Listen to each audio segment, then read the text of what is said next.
Okay, this is the first video of its kind in many regards. As you may know or not, the Sun and Moon Show, the Eclipse and Puppet Show, and the Earth and Lunar Show are quite the shows, and there aren't really many videos that dig into these shows.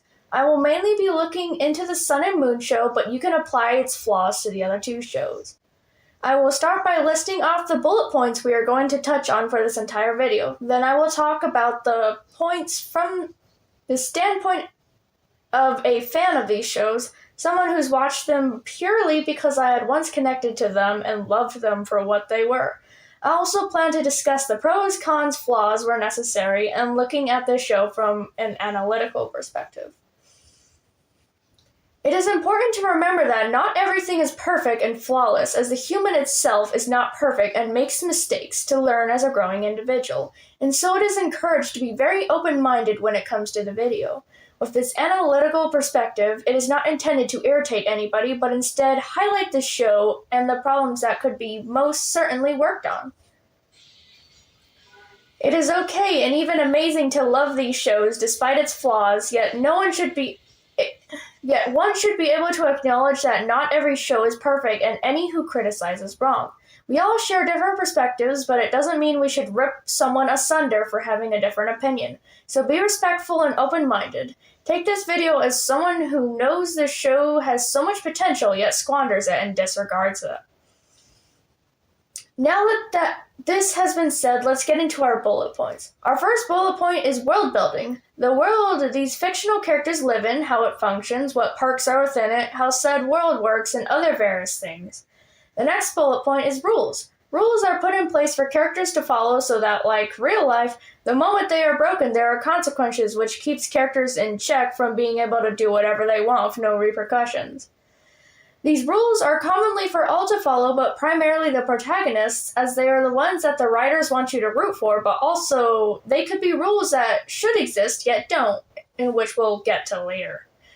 Our next bullet point is hypocrisy, like an action someone is unable to do without repercussions, yet others use it and get away with it. Unfortunately, there is quite a bit of it, but we will get there. Another bullet point is the extreme favoritism within the show that makes the character just seen as a little bean who can do no wrong despite them committing bloody war crimes.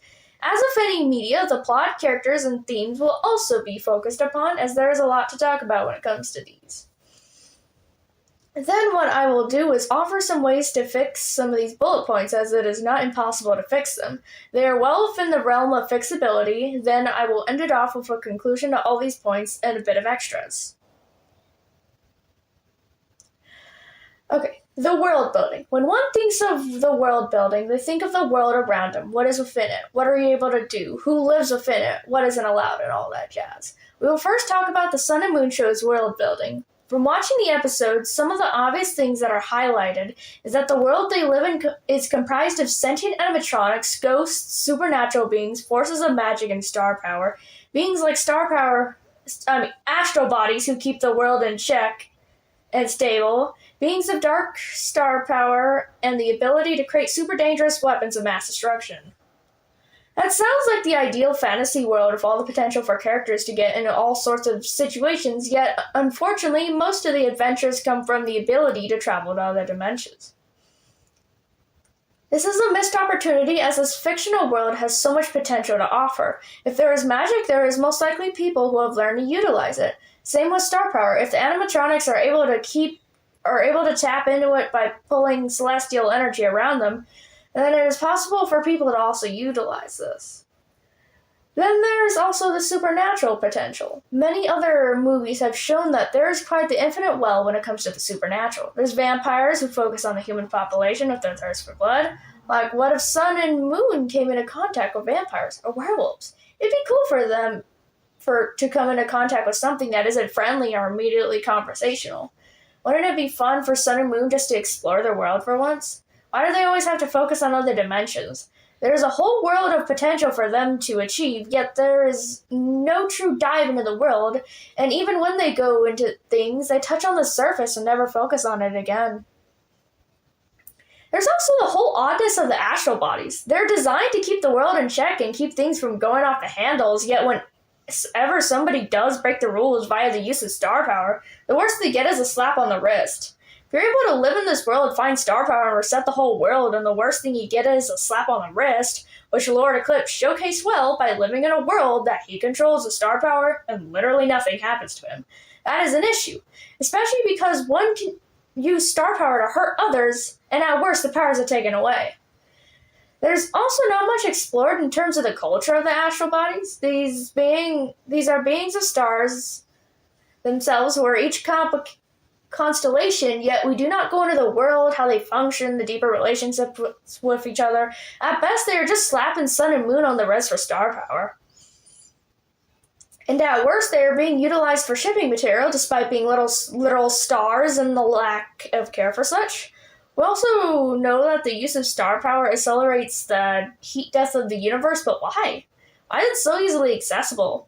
Why can animatronics utilize it and get away with it? Why is Sun, Moon, and Lunar able to utilize star power for nefarious use and get a slap on the wrist, or losing it in Lunar's case? But for Eclipse, he was ridiculed because he looked into timelines or sent Sun and Moon to different games. Why is it that the protagonist can utilize star power to kill someone, but the villains cannot use star power to look into other timelines or inconvenience other or change memories? What is it with the whole discarding of general questions in the world? Why in the world are there no supernatural forces that actually punish the protagonists for putting their noses in where they shouldn't? And we don't even know how the humans of the world feel about the whole animatronics and the fact that they have done things like eradicating the entire FBI agency, resulting in the death of many children and various others. It's almost as if the human body doesn't exist in the world, but the problem is that it does. Humans do exist and have most likely seen the actions of these animatronics, both good and terrible, leaving the real question of, why haven't Sun and Moon gotten dismantled? They're still part of Fazbear property, and the job is to take care of children, yet they're clearly dangerous to society. The fact they could roam around in a world while the government barely lifts a finger is laughable. The last time the government was actually involved was when Eclipse took over Sun's body and mangled one of the people asking too much questions, as apparently that dude did not die, but just got severely injured, which is fair as he was threatening to dismantle Sun. But other than that, them going to jail is literally played off as a joke, as if their actions have no repercussions and they could just kill a crap ton of people and get away with it. If they expanded the world building out and clearly showcased why Sun and Moon get away with the deeds they do, that would be one thing, but they do not do that at all. They just kill whoever they deem a threat and nothing happens to them besides inconveniences at best. I think a lot of this boils down to a lack of creativity, which is fair as it's hard and difficult to build an amazing world which has animatronics, ghosts, the supernatural, star beings, and plenty of other things. That doesn't mean they are hitting a dead end. There's plenty of things to be inspired off of. Like if they have supernatural forces in the world, why not Sun and Moon go ghost hunting or encounter cryptids? Why not expand the world out so that Sun can have friends more than just family? Have him befriend more animatronics or anomalous forces that can help him out. I feel like he could definitely use a moment to be away from family, rather than always with family. Logically, expanding the world would be as simple as having Sun and Moon just explore the world they live in, interact with the people, creatures, and actually face consequences for killing others. It's clear that killing others is a bad thing, so Sun and Moon should suffer an episode of just running for their lives as the government comes after them for Nexus eradicating the entire FBI agency. They should not get away with that at all, but they also need to stop relying on dimensions. Different possibilities are fun and amazing, but the only thing it has done is take away the magic of the world Sun and Moon live in. What if one day Sun just got kidnapped and Moon had to get him back from said monster, but he couldn't kill his way through the trial? With the creatures around the world showing Sun and Moon that they are getting too comfortable with killing as an option rather than talking things out. I would love to see an episode of Sun and Moon just trying to live their lives but having to survive as their own world attacks them for the misdeeds that they've done. As whether the audience wants to acknowledge it or not, Sun and Moon have resulted in the deaths of a few people because of the decisions they've made. They should not be walking free. But also, Moon needs to be severely humbled because he seems to think that he could just do whatever he wants without consequences in the world. I'd say the great thing about the world they live in is that there are star beings like that with such great potential, higher beings that keep the world in order and ensure the world stays stable, along with having a rule book of their own that they have to follow. Like, wouldn't it be amazing just to meet a higher force of power who wants to ensure that the world's stable and beautiful? I also love the fact that one could try and build anything in this world. Dimensional traveling, protection, and death lasers. It's very interesting food for thought, as logically it means if Sun and Moon wanted to go to space, they sure as hell could, which is just awesome. The Earth and Lunar show pretty much share the same dimension as the Sun and Moon, so I will talk about the Eclipse and Puppet show. Like the Sun and Moon show, the Eclipse and Puppet show focuses on just the Pizzaplex majorly and never really goes outside of it. But unlike the Sun and Moon show, this show doesn't really suffer with the issues of consequences because Eclipse is doing everything in his power to ensure that no issues arise. But of course that does bring up the fact they haven't expanded their world out, which I can forgive a bit more as it's only been a few months of this new dimension being explored, rather than the over 2 years for the Sun and Moon show. And while it would be cool if they explored into more things, I'm sure they'll get to it as time goes on. To conclude, I want to say that it's not the end of the world for these flaws. They could still be acknowledged and fixed, especially because there's so much potential there that they just have to recognize. It is not truly the end of the world, but the beginning for something great if they're willing to expand upon what they have built. Now that we are done with world building, we head into one of the most frustrating parts of these shows, but mainly the Sun and Moon show, the damn rules.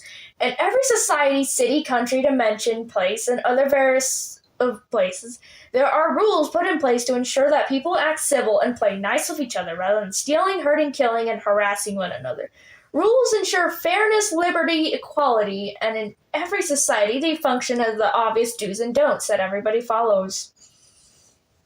Naturally, in these shows, there are rules, like the obvious no killing other people, no messing around with star power to end the world or kill people, no messing around with dark star power either, no time traveling, and no interfering with other dimensions. While these rules aren't explicitly stated, they are alluded to and hinted at, mainly with Moon being pissed at Sun for killing Blood Moon and hiding it, but also hunting for Eclipse to kill him on his own. Eclipse being despised for blowing up Lunar, Blood Moon being hated for killing thousands of people, Moon being criticized and called out for the deaths of children and people, Ruin seen as bad for killing Solar and once killing trillions of people, but also star power is clearly bad with the factor of it speeding the death of the universe, but it also has the ability to reset the universe back to zero and start over without any ramifications and consequences besides one's body slowly decaying at the sheer force of the star power. But it can also be used for more mundane things, like looking into timelines and teleporting other people to various places. Lunar has also used star power to electrocute Eclipse to explode, and also using dark star power to permanently, chronically ill Earth for the rest of her life, which was treated as awful. There was also the whole deal of time travel and traveling to other dimensions and interfering with how they function, work, and process. Eclipse was considered a problem because he was looking into timelines, futures, and alternatives to figure out an issue, which was the astral bodies coming down, but also Lunar getting star power and causing a whole bunch of problems with said star power. There was also the whole not interfering with other dimensions, whether the characters have gone to different dimensions. They're not supposed to interfere with certain things that are supposed to happen, as it could change or mess up timelines and cause bigger problems to worry about. Now that we have explained these, let's explain how these rules are suggestions at best. The killing rule is basically a suggestion, as there is no consequences for those who kill others. Moon has killed many children in his life, and he pretty much gets away with it. He does not suffer losing his family, his autonomy, his right. The only thing he has gotten as a consequence was losing his life, but still he did not learn from his mistakes, as he would still kill without hesitation. Sun has killed Eclipse and Blood Moon, and he was ridiculed by Moon for one of these actions, aka Blood Moon. His consequences are mainly lots of emotional damage and other various damage by Moon, but one of the biggest issues here is Ruin. A character who was introduced as a Jigsaw type of unhinged villain, who has pretty much played 40 chess on the Celestial family by pretending to be good. Of course, this only led him to building a weapon of mass destruction, which was designed to kill the Crater Council with the additive of killing trillions of people. This is the biggest offense of this rule, as Ruin basically got away with this. He He was hunted down, but literally was helped by the celestial family to escape such consequences. This legitimately is the biggest contradiction to the rules I have ever seen, because that is a large margin of people that just don't exist anymore. People like the average audience who have all had different lives, different experiences, people who were probably just minding their own business before they stopped existing entirely. Whether the show sheds light on these humans or not, that is a bunch of people who just don't exist anymore. And Ruin got away with that. Ruin is literally walking around freely, living his best life with bloodshed on his hands, and he just gets away with it. Whether you think of others outside your circle, that is men, women, children, seniors, and a bunch of people who Ruin doesn't even know, let alone what they think of the Crater, Ruin just assumes that killing the Crater and trillions of people for the greater good is the right thing to do without actually thinking of the ramifications of deleting so many lives. If you think about it, death is a very serious and sad subject. Life is loss, and it's often not a very pretty process. A mercy kill is still a kill. Trillions of people are just dead and no longer exist anymore. Ruin took a bunch of people's lives and nothing can justify it at all. All deaths, no matter how little focus the show gives on it, that is still a bunch of lives that Ruin just decided had to go away to pay the price for the Crater Council, which is still a messed up thing to do no matter how much it's ignored or Ruin tries to justify it. What this shows is that while this rule is common sense, obvious, and easy to grasp, those who are in the realm of main characters, extreme fan favorites, or seen as a bean or a baby boy, are pretty much forgiven for any crime they do, while the villains get destroyed for doing the same thing. They get isolated, killed, left to their own devices, and pretty much to rot. Rules are in place for all to follow, and when the protagonists make it out that doing such is bad, while they are literally doing said heinous acts themselves, they are literally becoming the things they swear not to be. They are becoming just as bad as the villains. Killing others, whether good or not, is still a horrible thing to do. That is a life that you have taken away, a life that will not come back. There is hundreds of better ways to deal with villains rather than kill them. It instills this whole idea that someone could just be a minor inconvenience at best and be punished by death just because the protagonist deems so. Whether we want to acknowledge it or not, nobody should be killed unless they have truly earned that privilege. And it takes a lot of heinous acts to be deemed unforgivable and is different for every perspective, but looking at the Sun and Moon show, nobody has anything truly horrible that warrants death besides Blood Moon and Ruin, who have killed so many innocent people pretty much in cold blood. Those are the two that actually deserve death out of everybody in the show. Moving on from this, we lean into the topic of rules not being there where they should be. Like, why in the hell are animatronics able to travel from different dimensions into others and live there? Shouldn't there be consequences because of similar signatures? Why can Solar live in the Sun and Moon show dimension without any consequences at all before Eclipse uses his own signature? Why is there no damn rules for this? The idea of characters being able to free roam and stay in any dimension they want is honestly a recipe for disaster, as this other animatronic or person could cause problems and wreak havoc in their desired dimension, along with pretty much getting away with it, as there's literally infinite dimensions, which makes it impossible to actually find said culprit. I just find it dumb that there's no general consequences for living in a dimension that's not your own. You are a specific copy from said universe, and your signature belongs to that dimension. Why are you just able to leave your own dimension and live in another as long as you desire? Like, if you think about it, shouldn't more of the same person just cause the universe to slowly become unstable because every person in animatronic is unique, and the same one just piling into one universe without repercussions? But also, like, removing yourself from your home, the home that has a specific amount of stuff in it, and that includes you, removing yourself from that balance could create imbalance and problems. No animatronic should be able to get away with this all. You all belong to a specific universe and should stay there. No matter how hard and tough it gets. Simply because that is your universe, where you belong. None of this free roaming and going dimensional shopping for a better universe just because your life sucks. There should also be a time limit for how long you stay in a specific universe because you're a specific person in another universe with your double. Two of you are not supposed to exist, so staying additionally should most certainly get you sent to Astral Court and put back in your original dimension, but also prohibit you from traveling anywhere if you break this damn rule. Every universe has a balance, and the only thing going to other universes does is break this balance, so for the love of all things, there shouldn't be free-range traveling without time, cost, energy, and consequences to make it even. But also, if you're deciding to go in a new universe, steal someone else's specific signature, and live there, you shouldn't try to change anything. Guaranteed you can help where you can, but at the end of the day, you do not belong there, so help where you can and leave the universe alone. You're not supposed to be there in the first place, let alone share valuable information. That goes for any who follow one into another dimension and share stuff they shouldn't. That should immediately get pulled in Astral Court because you are sharing information that could get into the hands of bad people and hurt others.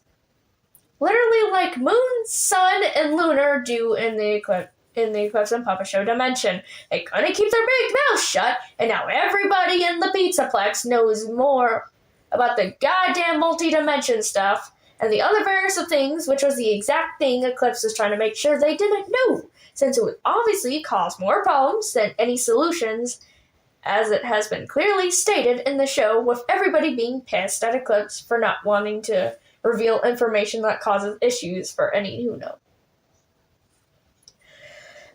What I would do is simple. Establish rules for dimensional travel and consequences like the inability to travel anywhere again. Every character has a certain code, EXE, that makes them special and unique.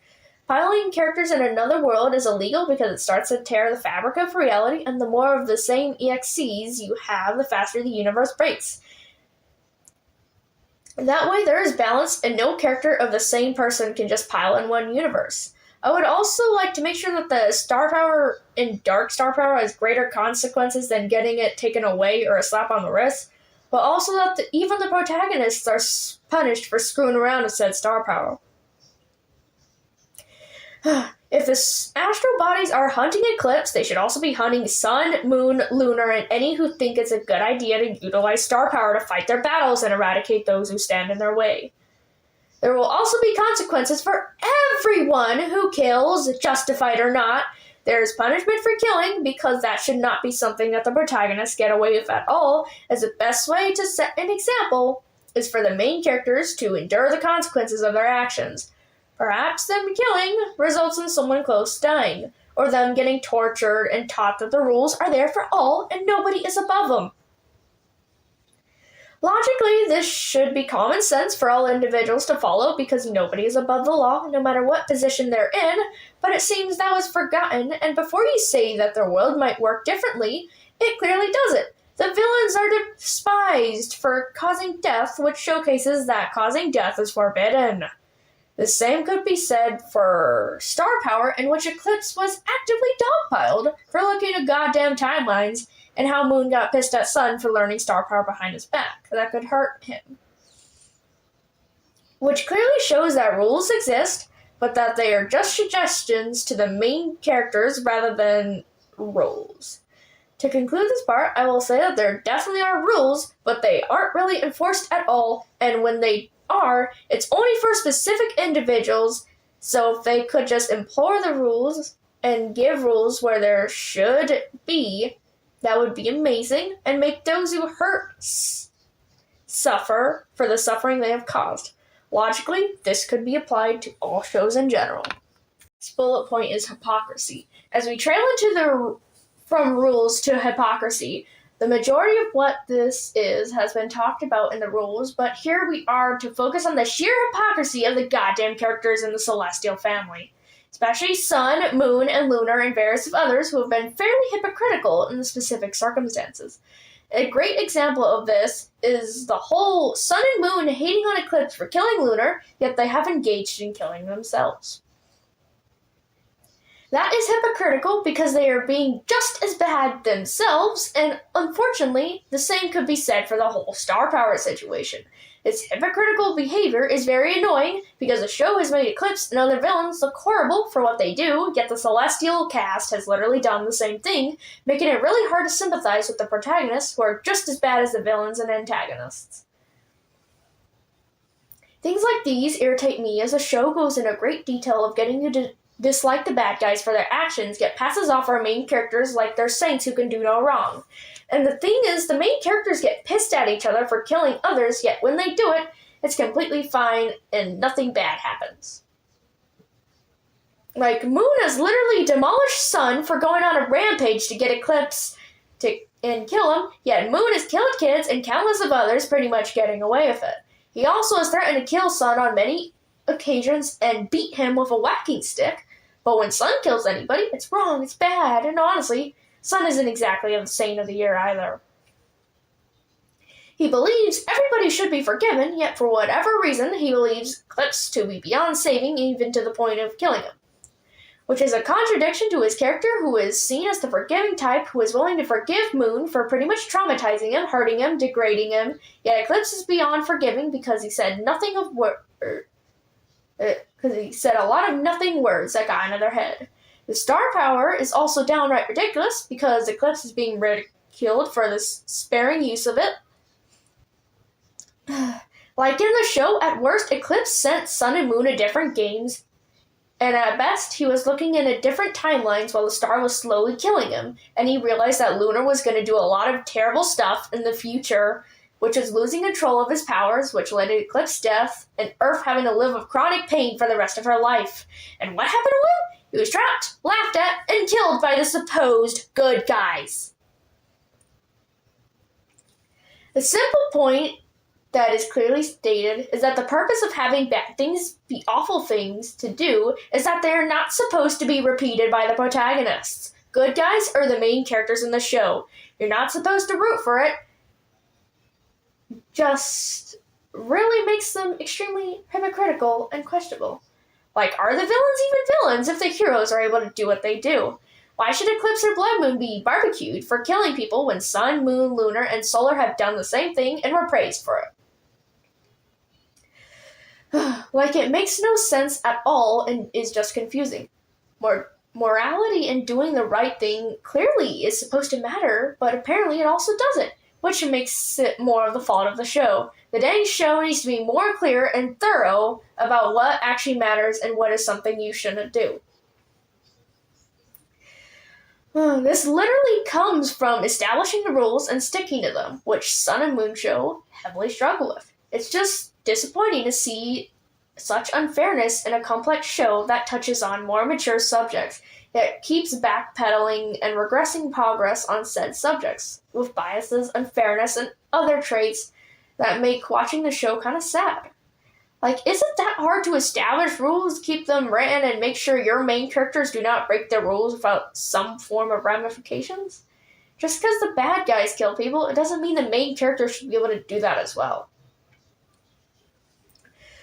The bad guys are supposed to be unlikable and filled with traits that make the heroes better by comparison. Why in the world are the main characters able to do what the bad guys do? If it was established in the beginning that killing is perfectly fine and the star power usage was dandy, then there wouldn't be an issue, but the critique comes from the fact that it's clearly something nobody should touch, which is why the bad guys are going around killing utilizing star power. That is something they should be doing, which showcases that they are playing against the rules and need to be stopped and dealt with accordingly. So why in the world are Sun, Moon, Lunar, and Solar able to kill and use star power and deal with threats? Threats are supposed to be obstacles that are hard to deal with, but with the main characters utilizing bad guy tactics without the same consequences, the bad guys... It just makes the whole situation worse and downright hypocritical. Saying killing is bad, saying star power is bad, and then utilizing it just because you don't want to deal with a threat, let alone talk it out like a normal person, is very annoying, especially because the Celestials literally do this all the damn time. Like, what is the point of this whole morality when he just killed threats instead of talking to them? Like, what is the point of a threat and how impactful they can be if the main characters just utilize star power and other bullshit powers to deal with them without any ramifications of killing another person? Like, go ahead, sure, kill people, but for the love of God, give consequences to those who go down that dang pathway. And yes, it is obvious that this is a very fictional world, which means rules function differently. But the problem is that they have established early that killing other people is bad. So why aren't they getting any consequences for this very hypocritical behavior? Like, what the heck is the point of these rules if the main characters just decide to ignore them? That would not pass at all in real life. The whole reason people maintain civility is because of the rules. They establish order and an obvious what people can and cannot do. Like, at this point, one has to call out this behavior just because it's plain infuriating. But also, like, why despise the villain and hate them when the main characters suck as much as they do? Like, it's genuinely hard to empathize with the main characters like Sun and Moon because they do exactly what the bad guys do, which is cause problems and kill. Whether for the greater good or not, a death is still a death, and it's quite hypocritical for Sun and Moon to kill Eclipse and think it's good, while Eclipse killing Lunar was bad, despite both sides committing murder and one being seen as better than the other, when in fact both sides should be seen as wrong. Though, of course, this comes from how the show framed more than anything. Following in Sun and Moon's perspective without seeing much of others makes the average person see them as right, even if they probably are. When a perspective is skewed, one's opinion is skewed. At the end of the day, Sun, Moon, Lunar, and Solar truly aren't good people, and should be treated accordingly for the actions they have done, especially because of the nature of these actions. If the villains are despised and hated, they should be as well. To conclude, this area, like the others, is also fixable, but it just requires the show to acknowledge how skewed and hypocritical its main good characters are being, and how they probably should get some punishment for doing the exact same things villains do. Main characters, heroes, and protagonists are not immune from consequences, as it teaches one can do whatever they want so long as they are the main character, which is not something that should be taught at all. This, though, as said, could be fixed with loss, consequences, repercussions, and actions, which would even out everything. A lot of this is just hypocrisy or double standards, which the show has a horrible case of. I will never consider Eclipse a bad person until Sun, Moon, Lunar, Solar, and Ruin, and also others get considered bad people for the crimes they have committed. Everybody is definitely flawed and not perfect, but they are all under the same damn laws. There should be no favoritism towards specific individuals just because of how well received they are. It is up to the creators on how they decide things will go. I feel the shows have been influenced by the fans too much with how the shows end up, and it's kind of sad to see. Especially when characters get treated so poorly in a system that's clearly rigged against them. As we move from hypocrisy, we get to a really big topic that is most certainly noticed in the Sun and Moon show majorly. Favoritism is messy, horrible, and oftentimes can really hurt others. In this case, the show has clear favorites for characters over others, which is in all of these shows. We will start with the Sun and Moon show. Since the beginning, there has been an obvious favorite, Moon. He is clearly the favorite due to the fact he was able to abuse Sun in various different ways, lock a kill code in his systems, and kill many people, and he was regarded as a terrible but trying brother. But truly, he never tried in a way that was healthy. He threatened Sun on many occasions, yelled at him, pretty much locked him in a goddamn magical box, and left him to stir in his own misery, but he also refuses to take accountability for the things he has caused. Moon's carelessness and cutting off the kill code from himself, placing it in his son's head, pretty much knowing and expecting nothing to happen, only for it to grow sentience and try to get out from being stuck in there, and then he immediately tries to kill the goddamn thing without reasoning with it or understanding it, which literally caused all the events because of his bloody selfishness and inability to live with the kill code. Like, he is practically selfish and a horrible brother, yet he never actually suffered anything at all because Sun lacks a spine and will never fully just cut Moon off for the stuff he put up there. But of course, he just gets away with this and never suffers a damn thing, blaming everybody else except for himself. His refusal to be accountable for what he did is what makes him such a terrible character morally and in general, but he gets protected even when he died. He didn't learn a damn thing. He's still a terrible and awful person, which is fine, but he doesn't suffer any sort of loss for doing a lot of the things he has done. Another account of favoritism from both the Sun and Moon show, along with the Earth and Lunar show, is Lunar, who was originally Eclipse's henchman and second in command because Eclipse was lonely and wanted someone by his side. Naturally, Lunar immediately sees how terrible Eclipse is, so he pretty much betrays him first and doesn't listen, to which later leads to an argument between the two and Eclipse/Lunar, which starts Lunar's arc of seeing Eclipse as dead to him and worthy of death. Lunar is generally someone who has acted childish, immature, selfish, and makes everybody walk eggshells around him practically. But of course, he's clearly a fan favorite because his actions have been overlooked. And it was recently apparent that Lunar was actually lying about his abuse and how much times he was hit. He was only actually hit once, which makes his credibility hard to trust and questionable. He also gets the ability of star power, and later gets personally taught to harness dark star power. It is clearly evident how special he is by the fact of just being built in space giving him star power, which logically does not make sense at all, but the Sun and Moon show isn't exactly notable for its explanation into how things works. But the problem is, he utilizes these powers to blow up Eclipse to smithereens, and he made Earth have chronic illness for the rest of her life. The worst part is he gets away with both of these events. For blowing someone up, he made Earth very upset, but in terms of his autonomy, rights, freedom, and power, he was completely fine. Even when going to Astral Court, the worst thing that happened to him was losing the powers. He pretty much got to walk away scotch-free, and literally only had to get over his grievances with Eclipse, then he could get his star power back.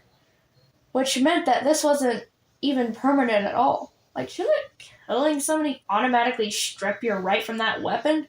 Just because Lunar is apparently a star being doesn't mean he could just kill someone and get away with it. It's not counting Earth. He hurt her, and at worst he was an outcast, rejected by his family and alone. Like, other than that, there was literally no loss, because he was accepted back to the family after a while. Like, if Lunar was Eclipse, dude would be outcasted, hunted down, killed, harassed, and injured, and nobody would give him a damn break for as long as he lived until they decided so. But because he's clearly a fan favorite by the overall, he can commit genocide and nobody would care, because he is a being who could do nothing wrong despite being just as flawed as everybody else. Like, for the love of God, can everybody just see how flawed and not a good person he is? Why should he be babied when he's just as awful as the good guys? At least make it less obvious that he's obviously the fan favorite of his whole fancy powers and being above the law. Is it really even fair for the villains to get punished for touching star power when Lunar gets to kill people and at worst lose said star power? He should be banned from the star power for as long as he lives. He should have a block from ever accessing it. But because he can apparently do no wrong in the eyes of the show, he gets no permanent consequences. Like, why should Lunar even be this special? Does that mean anybody who builds bodies in space gets star power? What about that body Eclipse was making? Or the fact that he remains solar in space? Why in the world does Lunar get these powers? He is not proven to be deserving of them at all in the slightest. Powers are supposed to be bestowed on those who are truly deserving of them, not those who just use them for selfish gains and for themselves instead of others. Earth would be more deserving of these powers than Lunar. At least Earth's kind, sweet, and genuinely benevolent and wants to help others as best as she could. Lunar just doesn't know what he wants and wants more powers for his own selfish gain, and he gets no repercussions at all.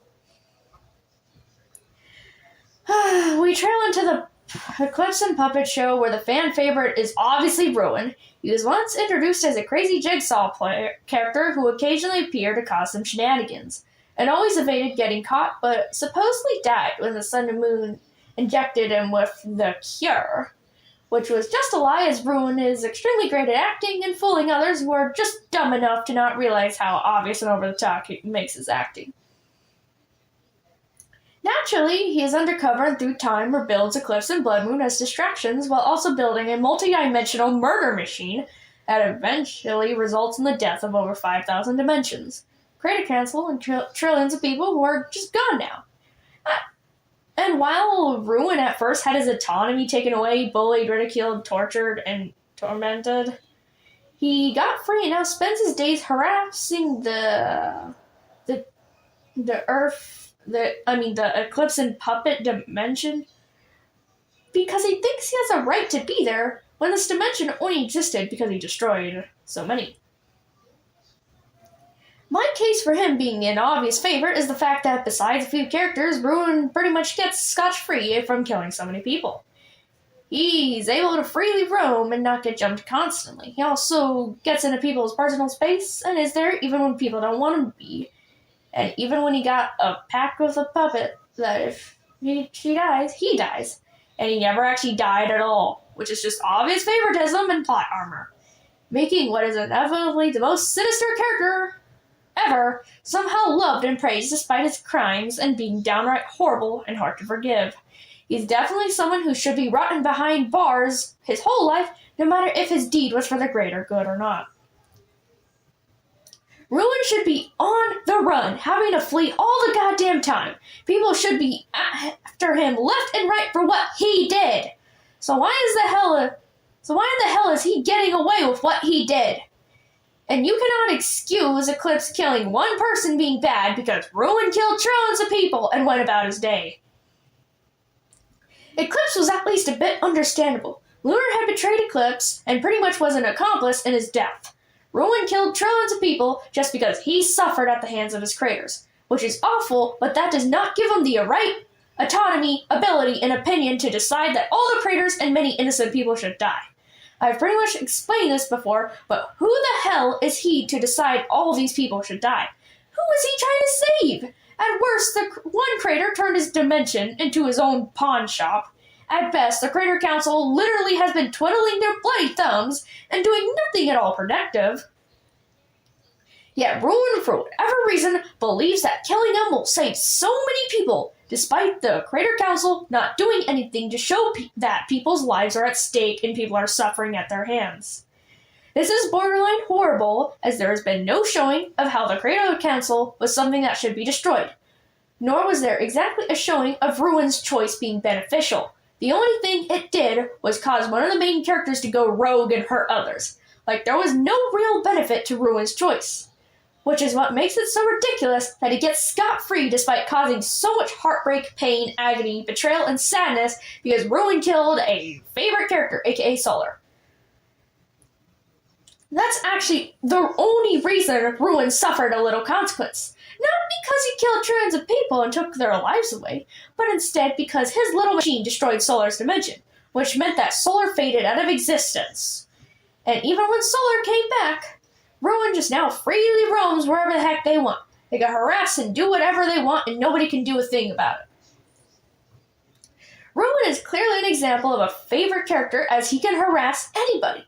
He could get in their space, bug them, be where he's not supposed to be, and he could pretty much get away with it without any repercussions. He is also considered a British bean or a baby boy because apparently his flaws and horrible actions were for the greater good, which means that those trillions of people who died doesn't matter because he's a baby who could do no wrong in the eyes of the audience. Like the amount of times this guy is just genuinely pampered by the show, and that is crazy. Now, of course, like anything else, there are still solutions to the favoritism, and that is to give these characters consequences for their actions. Make Moon lose his autonomy, his sense of self, right to create anything, and have him lose every single thing he has, because frankly, he does not deserve what he has, and should be reminded that a lot of the issues trickled down to the decisions he's made. Murder, of course, does not do anything, let alone solve problems, so the simple option is to put him in the middle of nowhere and have him go through hell and back to earn his family, without the show being in his favor at all. That way, Moon actually earns the respect and right to be a part of the family. He would also be banned from ever using tech and any forms of star power as a weapon. For Lunar, I would also ban him from using star power, dark star power, and anything to harm others. He also, like Moon, should really get the boot and take some time for himself out of reflection, realization, accountability, and realizing that he is a victim, but has also caused a lot of pain.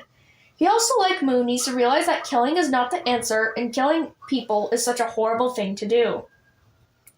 Those who deserve it will get their consequences, but doing the deed yourself only makes you just as bad as them, and it permanently alters you forever, as that is a life taken that you can never take back at all. Even when it's supposedly justified, it's still a changing experience. There's no point of return, and Lunar, Moon, and Ruin need to acknowledge this, but they also need to go to therapy and recognize their flaws. Moon is apathetic, unable to see the value of life, nor has any compassion for life in general. Lunar is unable to accept what has already happened, and he's unable to change or do anything about it. Ruin also needs to accept the fact that he was hurt by the crater, but that does not excuse him from hurting others at all. Pain does not ever give the excuse to put someone else in pain.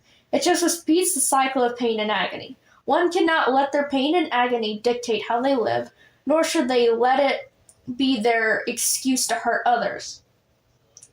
And just because the writers love these characters, that does not mean they are exempt from consequences that comes of hurting other people. They are just as accountable as the other characters, no matter what. The plot of the Sun and Moon show started out as simple, yet got extremely complex and really empty at the same time. The premise is simple. It follows Sun and Moon's daily lives through the Pizzaplex and other various places they're allowed to go. Moon's the more mature and intelligent, but at the same time he belittles Sun, and it's alluded to him abusing Sun, yet he also lacks empathy and general care for others.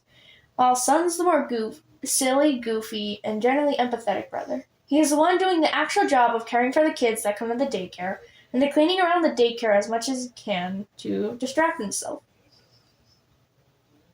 The show follows their perspective in daily life, and it shortly goes to hell because Sun starts acting strangely, which we learn is an individual named Eclipse who is taking over Sun. And even then, the infamous July 16th, which is caused by Eclipse's creation, Blood Moon, happened beforehand a year ago in the timeline, but Sun never mentioned it. The story continues with Eclipse causing shenanigans and trying to put the brothers against each other, due to Eclipse being pissed at Sun for leaving him in the head to rot, abandoning him, and leaving him to die. And because Sun is someone Moon cares about the most, Eclipse targets Sun as well in this whole mess. Which leads to the creation of Lunar, a sidekick for Eclipse, who keeps Lunar around because he's lonely and he needs someone by his side like a brother. In fact, he quickly loses, as Eclipse is very bossy and cold to Lunar, as he was just replicating from what he learned from Sun and Moon as it worked for them. His actions were very reflecting of how Sun and Moon acted towards each other. Though now Sun and Moon are working together to kill Eclipse because they deem him a threat. Of course, their plans are ruined by one of the most fascinating phenomena in the show, October takeovers, where Lunar and Eclipse trap Sun and Moon in their heads and they take over the show. It's fine and dandy at first, but there's conflict between Eclipse and Lunar, as Lunar is not Sun, aka the lack of a spine and obedient. And of course, Eclipse treating Lunar like a lesser due to the fact that he does not know how to treat someone like an actual person, since he is only treated like lesser himself, so is unable to treat his creations equally. This leads to Lunar immediately betraying Eclipse, going behind his back, bringing back Blood Moon, but this also leads to him to just putting his foot down against Eclipse, which leads to Eclipse slapping him. Lunar walking away, and Eclipse feeling bad for what he did, but he covers it up because he knows Lunar will just leave him like the others, mainly Moon. After Lunar is pretty much done with Eclipse, he starts conspiring with Sun and Moon, Monty, to formulate a plan to kill Eclipse. Blood Moon is also in the mix, which ends up in the finale with Eclipse's first death by having a terrible fight with Blood Moon, getting dragged into the head with magic, and being banished from Sun's head via the use of magic, which earns Eclipse's first death. Blood Moon runs away, and Lunar, Sun, and Moon are pretty much now brothers. Moon starts to hunt all of Eclipse's backups, but naturally he missed one as Eclipse put himself in Blood Moon, which in hindsight was a terrible idea, but Eclipse tries to work with it and get Blood Moon in his favor through manipulation and favors. There's a long while of casual things before Eclipse sets its plan into motion, which is activating the kill code in Moon's head by essentially pissing him off. Naturally, this works well as Moon starts getting a lot more violent and angry, even to the point of scaring Sun as he gets really uncomfortable when Moon starts talking about death and kids screaming. But it also shows how Sun fears Moon and what he'll do, showing that he's terrified and afraid of Moon. Eclipse once more is just trying to add fuel to the fire, and Moon actively chokes him, showing that Moon is certified unhinged, and it eventually leads to the kill code taking over, and acting oddly fatherly to Blood Moon and Eclipse, deciding to team up with them for murdering purposes. Eventually, Moon and Kill Code make a deal to share the body. Lunar gets his own body, Kill Code has a secret base, Blood Moon and Eclipse get separated, and Eclipse gets put into the system and given objectives to break Moon. Eclipse ends up making Solar Flare to assist Kill Code in various attacks. Blood Moon also gets eradicated by Sun as they were egging on Sun and degrading him, causing Sun to use a star power barrel to end their lives. Naturally, he lies to Moon about this, which makes it clear how terrified and scared he is of telling Moon the truth, let alone anything, which shows how toxic these two are by their lack of communication. Naturally, the kill code just tells it straight to Moon's face, and Moon finds it hard to believe, which causes tension between Sun and Moon. Naturally, Sun takes escalation to the next level as he wants to find Kill Code's base to kill Eclipse, simply because he is done being the helpless one, and he thinks he'll make everything better, though Lunar does give him a stern talking to about the whole thing, and makes Sun realize that he's acting like Eclipse. But Sun's so far down the rabbit hole that he doesn't even listen to a thing Lunar's saying, and is hooked on the idea that everything will be better when Eclipse is dead, when it won't be. This leads Eclipse to making a deal with Moon, as they both want Kill Code dead and are willing to compromise and work together to achieve such. This leads to Moon ignoring Sun and being incredibly pissed off at his brother, which leaves tensions to rise, and even after being helped by others to calm down, Lunar also leaves the Pizzaplex as he doesn't feel that he can trust anyone anymore due to the tension between Sun and Moon. This culminates into the first climax, which is a large fight between Sun and Moon. Words are said, feelings are crushed, both hurt, and both of the brothers go their separate ways.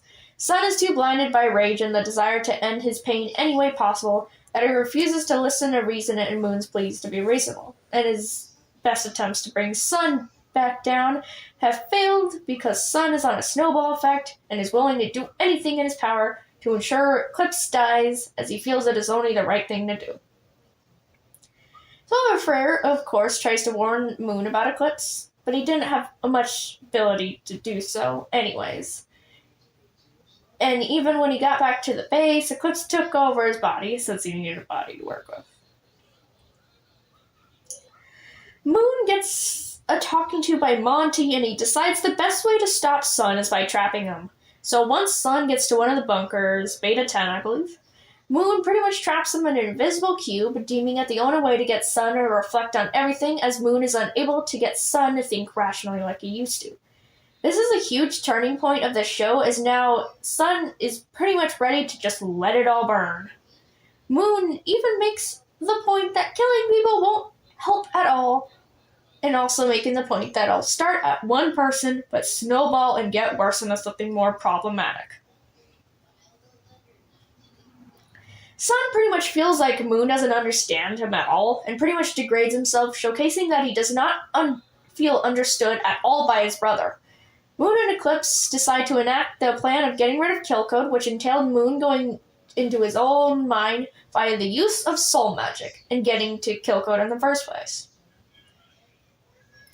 And apparently there was a spike of magic which came from Sun, as he was being psychologically, emotionally, and mentally attacked by the guilt manifestation of Blood Moon, who is mocking him for being so pathetic and useless. This causes Sun to get angry and use magic from within to break himself free, pretty much back on the hunt for killing Eclipse. Eclipse, of course, feels the magical signature off the charts, and Sun rapidly approaches his location to kill him. Sun approaches, Eclipse acts like a robot and says he was made by Eclipse to assist Killcode. Sun pretty much immediately is going to kill Solar Flare, but Eclipse uses the intercom to divert Sun's attention. Eclipse naturally is playing mind games, but Sun immediately is trying to find him to kill him, even threatening to kill Solar Flare. Despite Solar Flare being someone who doesn't know any better and is just a robot. Naturally, Eclipse boasts about being in the computer system, practically egging Sun on, and just immediately stabs the sword into the computer system. This makes Eclipse a bit scared as Sun is not acting normal at all and is acting unhinged. Sun is pretty much going to kill Solar Flare, but Eclipse just drops the facade of being Solar Flare and stops Sun from striking him with the sword, pretty much backing him into a corner with deep, cutting words. This leads to Sun casting a large amount of magic, which completely destroys Killcode's base, but also Moon's mana pool, preventing him from leaving the head. Killcode is able to free roam, and Sun finds himself overlooking the ruins of his outburst, with the destruction of the Moon base and the mana pool Moon was using for magic. Eclipse is pretty much laying it out to Sun that his outburst pretty much now made Moon stuck in his own damn head.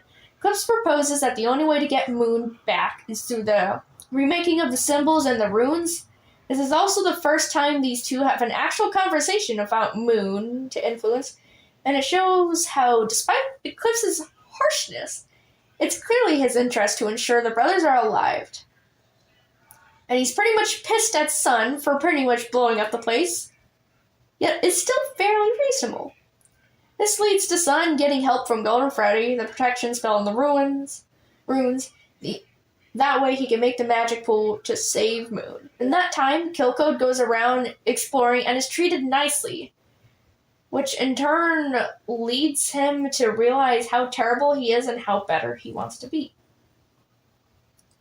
Sun naturally is trying to do the runes and save Moon, but his guilty conscience is haunting him heavily, leaving him unable to do anything, and then he meets Earth, a comforting figure who helps him through the high time of stress, anxiety, and many feelings. Next, we have Eclipse taking his game up a notch by finding Lunar, installing a bomb in his head, and pretty much baiting Monty into showing up, mainly because he wants a star, but also a bit of revenge since he's still pretty bitter about the whole Lunar betrayal situation. Moon also finally gets to Killcode and has a conversation with him. Killcode explains how he experienced kindness, compassion, and wants to experience life, which causes Moon for the first time in forever to have empathy, as now he sees that Killcode is more than just a killing machine. He's an actual person, which leaves him at a stalemate as Killcode wants to die so Moon's saved, while Moon wants to save Killcode as Moon feels horrible at the thought of leaving Killcode to die, as he also considers Killcode a person. Eclipse, of course, then is on his mission to retrieve the star from Monty per usual, managing to use Lunar's vulnerable situation to his advantage to get the star from Monty.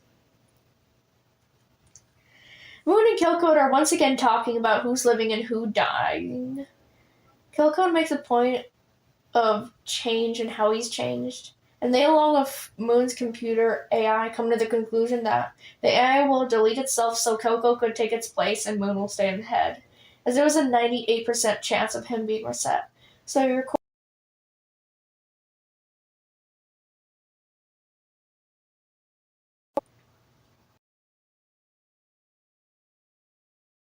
son.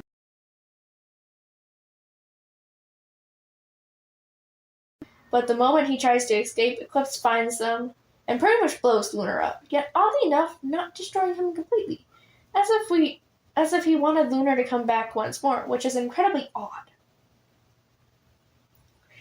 To go back to Sun and Moon, New Moon is alive and doesn't remember anything, just being confused as there's a lot of high emotions and shenanigans going on, like Eclipse now having the star.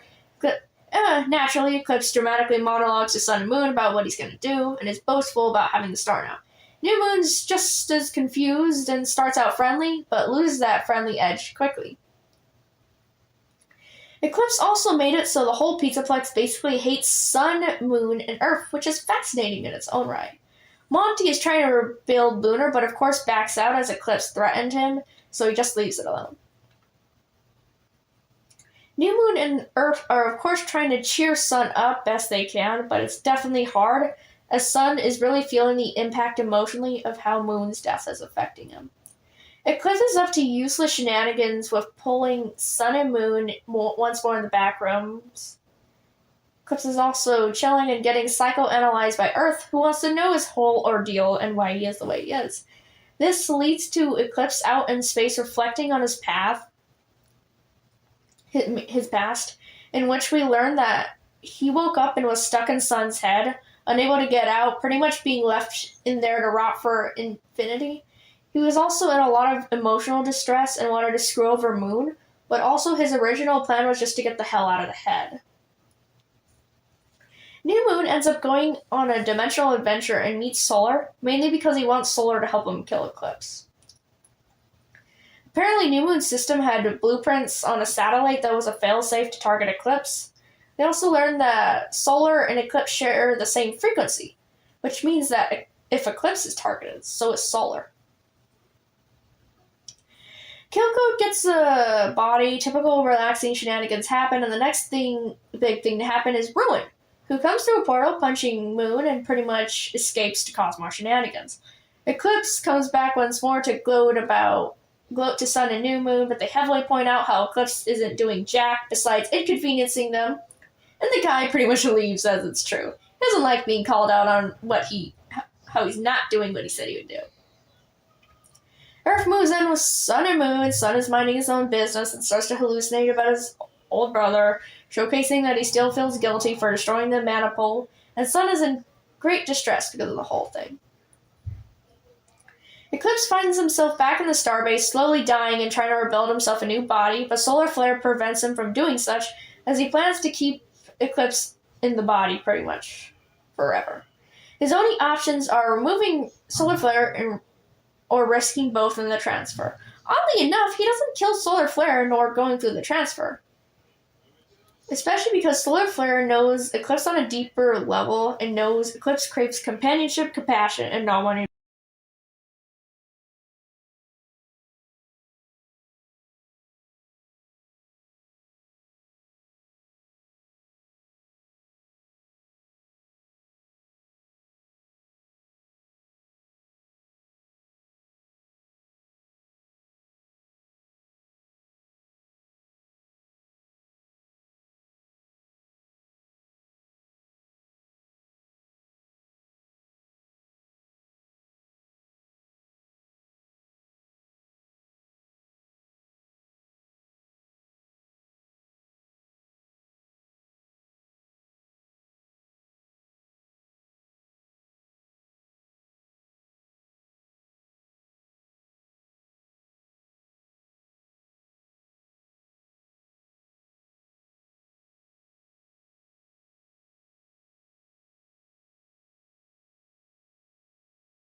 pretty much lie to his damn face about kill code.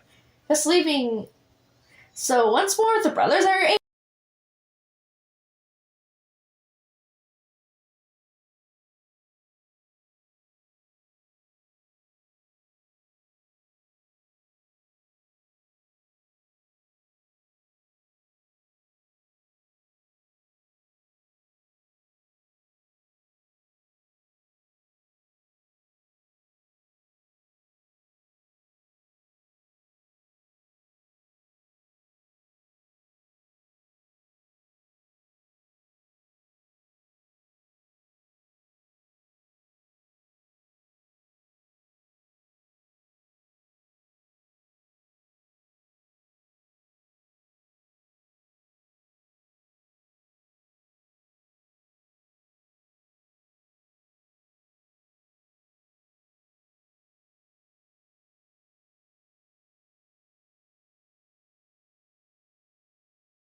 Ian Solar. Glad that Eclipse is gone.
the crater's headquarters. Ruin executes his plan, which is blowing up the daycare with Sun and Moon in it, and Ruin pretty much takes over the entire daycare with Blood Moon as a sidekick, while Sun and Moon are stuck in Ruin's original dimension. We also learn a bit about Ruin's origins. Apparently the virus never happened to him, but it happened to the other animatronics, instigated by the crater, as he wanted to survive, so he pretty much faked it until he slowly gone insane in the process. But we also learn that the crater is just a freaking terrible person, which probably gives the Ruin the idea for what he wants to do later. We learn that Ruin has a new friend who is called Stitch Wraith, who will be appearing on later episodes and other shows. We also follow with Sun and Moon being alive in the dimension and trying to figure out their way through Ruin's dimension, as it is very much destroyed and very weird. Blood Moon and Kill Code also get into a fight, but Kill Code refuses to fight, so pretty much he goes down and allows himself to be torn apart. Sun and Moon are once more planning to kill Ruin's crater. Blood Moon learns that Ruin is pretty much going to betray him and is just using him for a bigger plan, which requires him to serve as a distraction. He also learns this from Solar, who was apparently still wandering around. Sun and Moon make their way through the crater's base as per usual. Ruin and Stitch Wraith talk about things to do when utilizing Blood Moon. Sun and Moon confront the crater, learning of how the world is pretty much dying. Solar makes himself a lab because he's original. Sun and Moon manage to get the quote-unquote antivirus from the crater. Sun has made a portal to bring back Sun and Moon back, which succeeds. Sun and Moon corner Ruin through a game and inject him with the quote-unquote antivirus, putting a supposed end to a madman, which will be overridden later. Sun, Moon, Earth, and Lunar, and Solar basically all reunite as usual. Solar now fully calls himself Solar instead of Eclipse, as to not be associated with Eclipse. The creator is sneakily working with Blood Moon to achieve the bad things once more, whatever they are. Moon fixes the dimensional portal so they can do more dimensional adventures without consequences as per usual. Earth gets jumped by by Blood Moon and pretty much killed, but Lunar defends her with his totally illegal star powers that he has. And she's also brought back by her father, Crater. Blood Moon has been camping out in the tunnels and listening to more orders of the disguised Crater. Moon once more is on the initiative to hunt Blood Moon, because of course he is. Moon's lurking in the cave system. Sun's trapped by Blood Moon, but of course he powers his way through with totally illegal to use star power. Blood Moon gets away, and Sun and Moon destroyed the crater drone, which once again shows their willingness to deal with threats in any means. Gemini makes a voice cameo and express their distaste for Moon creating the star. Naturally, this wasn't the Moon who did it, but because he's been using star power like Sun, they are both troublemakers. Blood Moon gets repaired, Ruin gets a more newer, softer body, but he's still playing coy. Blood Moon helps one of the creator's drones find Stitch Wraith and attacks them when they scuffle for a bit. But of course, Stitch Wraith wins, and he ultimately doesn't kill Blood Moon and instead makes the guy work with him. Solar pretty much kills his own moon and gets no consequences at all, which is lovely. The Celestials enjoy Christmas, and Eclipse has returned as a distraction to distract the Celestials for Ruin's ultimate grandiose plan. Sun and Moon are back to hunt an Eclipse. Moon and Solar, along with Ruin, go to hunt Eclipse. No, it's actually Sun. But they get trapped in Beta 10. Solar's dimension is dead as hell. Earth learns the crater is terrible, which is not surprising. Sun and Moon are protecting Lunar once more. Solar learns how Ruin is not what he seems, but it goes nowhere. Eclipse kidnaps Ruin and demands answers, as Eclipse knows that Ruin rebuilt him, but Ruin's continuing his fake facade of being innocent and having nothing to do with what's going on when he most certainly is. He's just good at acting. Sun and Moon get trapped playing more of Eclipse goofy games. Of course, Ruin gets saved because Sun and Solar doesn't realize it yet of how terrible Ruin is. Eclipse confronts the creator about him being the one to bring him back, but the creator wasn't the one who did it, so Eclipse is losing his goddamn mind. Ruin, of course, going up the crowd, also wants to kill Eclipse. Eclipse is desperate enough to ask Sun and Moon for help, but it goes nowhere as Sun and Moon are far too down the rabbit hole of being decent people. Eclipse is looking for Ruin again, but gets trapped by Ruin, and is essentially left to rot and die. Eclipse pretty much has a mental breakdown as he doesn't want to die again. Sun and Moon do the ultimatum on Eclipse and decide to let him live. Ruin is interrogated some more as Moon is rightfully suspicious. Moon is ultimately decides to install something on the back of Eclipse's head, which prevents him from hurting others, the equivalent of a shock collar, which leaves Eclipse at the mercy of the Celestial Cast.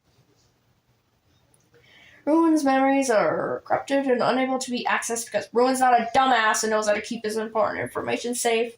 Eclipse is confronted by Castor for his usage of star power, despite him only using it to look into timelines, not hurt other people, which makes no sense at all. Moon apologizes to Ruin. Eclipse confronts Ruin about being the one to create him, and he's absolutely right, but no one believes him at all and just calls him crazy. Eclipse eggs on Lunar, and Lunar shocks him to death, which traumatizes Earth, who's now afraid of Lunar. Eclipse naturally revives already because there's just an infinite area of backups for him. Evil Sun is back to be a menace and help knock sense into Sun and Moon and knock them back on track with who they should be worried about, aka Ruin. Ruin reveals his true colors and naturally everybody is a surprised Pikachu face, despite it being plain obvious as hell. Ruin is Sun hostage and Moon needs Eclipse's help for it. Naturally, Eclipse is eager to help, but he gets Moon to beg for it, which is incredibly fair, because a lot of this hardship could have been avoided if Moon listened. Moon and Solar get there to save Sun, though Ruin has activated his huge death machine, killing 5,000 dimensions along with Solar. Naturally, Eclipse wants to absolutely destroy Ruin, and everybody's prevented him from doing such. The Celestial family is pretty much grieving in their own ways. Of course, Sun, with his horrible mental state, just goes off on Eclipse in the crater. While understandable, it doesn't justify it at all. Molten appears to hunt down Ruin. Eclipse questions Ruin as to why he created him, as Eclipse is a much better person than Sun and Moon and actually cares about bringing Solar back, but is also helping Earth, as she is the only decent person that doesn't treat him like a monster. But she also sees him for who he is, somewhat unfortunate, but not undeserving of life. Blood Moon and Ruin team up. Eclipse goes to Dark Sun's base for information on how to get Solar back, and is willing to retrieve that information even with having another thing installed in his head and being in agonizing pain in the process. New Moon talks to Old Moon. Molten kidnaps Ruin. Moon has a mental breakdown as Solar meant the world to him and was like a brother. Molten exists once more and gets interrogated. It's just targeting Ruin to kill him for ruining his dimension amongst many others. Ruin pretty much gets abducted by Dark Sun. Moon is slowly going insane, getting resentful and angry. Pretty much takes this out on Ruin, which is fair. Even Sun starts to notice Moon's descent. Eclipse goes to talk to Moon, but Moon is pretty much unapproachable at this point, even Earth knows. Moon's off the deep rails and is practically willing to sacrifice Blood Moon and Ruin to bring back Solar, as his logic is that these two are undeserving of life because of what they did. Which shows that murder is a serious thing and should be taken seriously and administer punishment to all those who commit it. Sun is pretty much making a containment chamber for trapping Moon, which will not help at all. New Moon is scheming some more, and Old Moon appears to knock some sense into New Moon. But go figure, it doesn't work at all. Sun goes into a dimension where Moon kept his kill code when the separation happened, which showcases that Moon's one decision to leave the kill code behind and treat it like a threat, a virus, not a person, basically screwed over everything. Eclipse warns Moon, but it pretty much goes nowhere. Jack kidnaps Moon and traps him in the containment chamber. Moon and Sun have a huge falling out and are no longer brothers, because apparently New Moon's now in a lost cause. Monty is planning to bring Old Moon back. Moon outsmarts the AI with an override code and gets free, and now he orders Molten to go find Ruin. Moon pretty much tries to kill Blood Moon, Ruin, and Earth without any hesitation, but is stopped and put in the Void by Puppet. Moon, while in the Void, joins forces with Dark Sun and pretty much abandons Celestos completely. Eclipse, of course, is planning to bring back Solar for Earth. Dark Sun shows Nexus his new home. Nexus is pretty much New Moon now. Old Moon is now back and basically is caught up on everything that's going on. Old Moon also learns about Ruin and befriends Monty. Sun and Moon find Dark Sun per usual. Old Moon and Ruin agree to work together. Sun and Moon get a new house. Old Moon absolutely gets demolished by New Moon. Or as Nexus, as he gets so called. Sun accepts some of his trauma. Nexus fixes Molten. Or no, that's Old Moon. Sun has the ability to detect wither shards, because of course those are a thing now. Ruin finds Dark Sun, because of course he does. Sun accepts and overcomes more trauma. Ruin joins Dark Sun and is noticed as missing. Sun and Old Moon track down a wither shard. Stitch Wraith has lore now. Lord Eclipse is harassed. Sun is valuable in his knowledge and information. Eclipse successfully brings Solar back and sends him home. Despite having Solar back, nobody thanked Eclipse at all, which sucks as he gave his own signature for Solar to live, which means that Eclipse has to go to another dimension to survive. Sun and Moon bond more. Molten is free. Sun is tormented by the craters, because of course he is. Molten is fixed. Eclipse is killed by Dark Sun. By far the most pointless death in the show, because it's unnecessariness. Goliath is just a thing that exists now. Ruin is getting treated like a dog by Dark Sun and Nexus, which is fair. Solar and Moon are planning to destroy the crater. Solar and Nexus reunite, but it goes poorly as expected. Ruin forms an alliance with Moon and Solar. Let's see. Nexus confronts Moon and absolutely hurts him. Nexus is feeling like shit for using Dark Star Power, which shows how horrible it is. Star Dragon makes its presence parents. We get Ruin's lore. Solar, Sun, and Moon and they kill the dragon. Nexus basically kicks Moon's ass again and leaves him hella injured. Old Moon's pretty much done with everything. Dark Sun confronts Sun. Nexus tries to capture Sun but fails. Nexus strikes a deal with Dark Sun.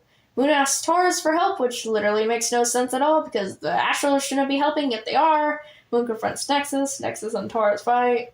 Moon and Dark Sun meet. Moon gets to learn how to make wither shards, how to get a wither shard from Ruin. Nexus and Sun interact more.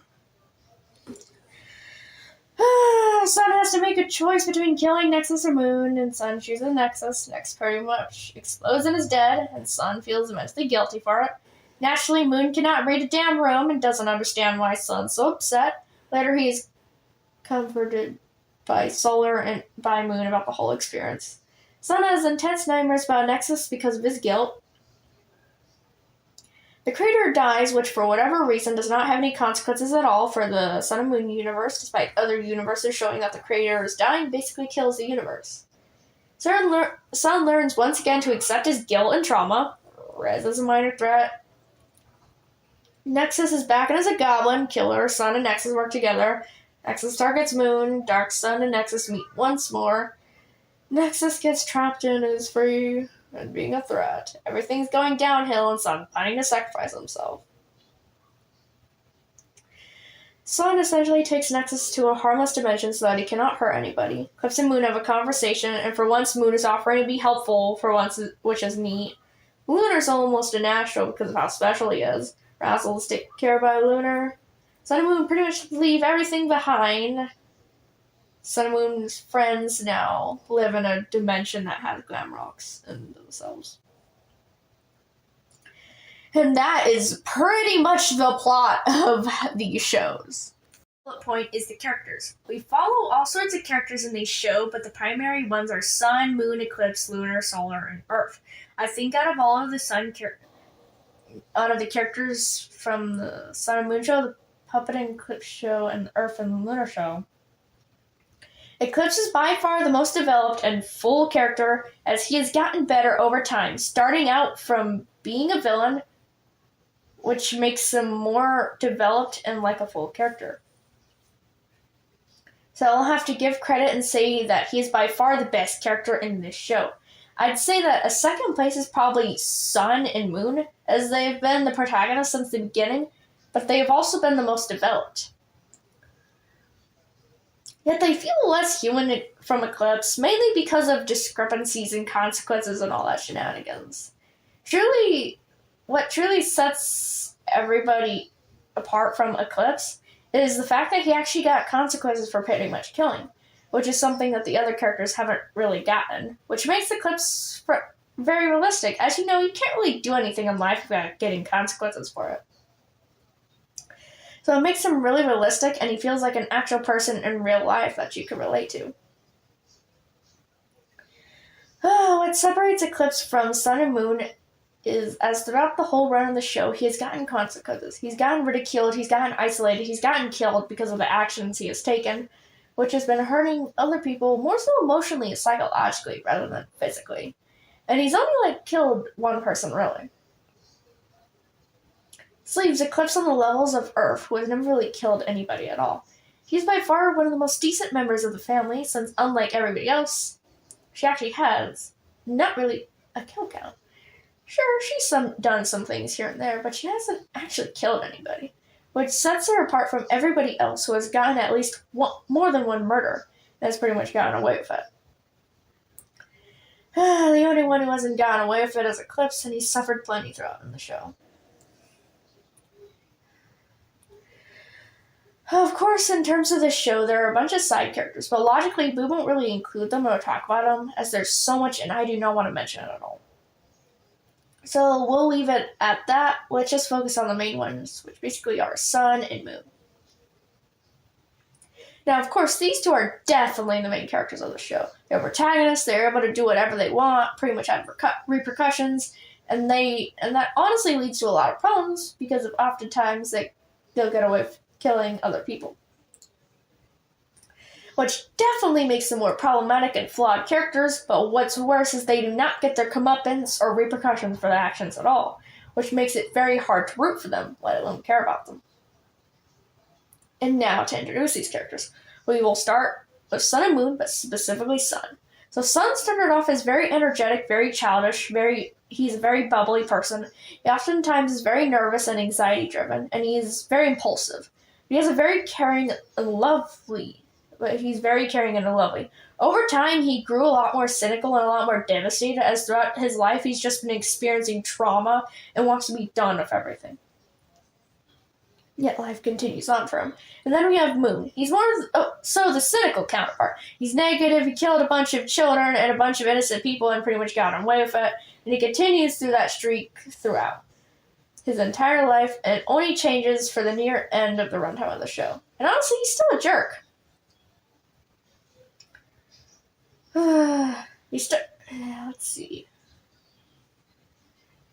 Eclipse started out as a very playful and silly character, though he got more complex as the show goes on. As we start to learn about him even more, about his deeper desires, we learn that he's pretty much abandoned, left to die. He's left to be forgotten, and he's pretty much bitter and resentful about that. What's worse is that Moon won't even acknowledge or apologize for what he did to Eclipse. This leads Eclipse to be bitter and resentful and drags Sun into this, as Sun's the only one that Moon cares about. Over time, we learn that Eclipse in the end is just very lonely and wants people. But he can't have people because Sun and Moon keep targeting him and killing him, which is just going against their morals, yet they keep doing it anyways, which leads Eclipse being killed a bunch of times before he wants to give up. He just wants them to stop killing him, and in the end he actually changes for the better.